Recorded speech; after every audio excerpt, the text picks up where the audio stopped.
Достар, сәлем. Каналға тіркеліп, лайк басып отырыңыздар. Мен бүгін сіздерге өзіңізге ұнаған магазиннің басқа да товарларын көру туралы үйрететін боламын.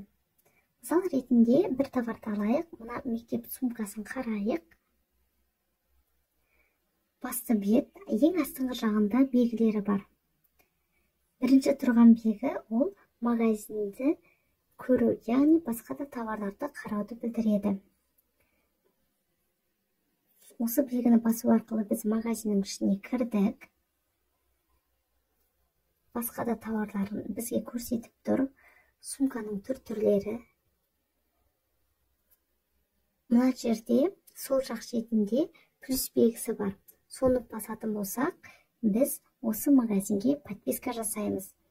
Сол арқылы осы магазинге түскен товарды кейінде қарап отырсаңыздар болады.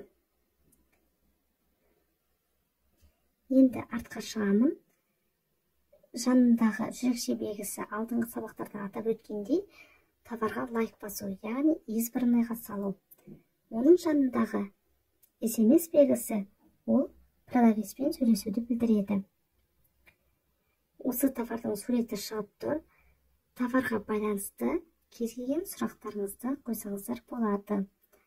Шамамен салмағын сұрасаңыздар, материалын Google переводчикке жазып, қытайша аударып, продавецпен сөйлесе бересіздер.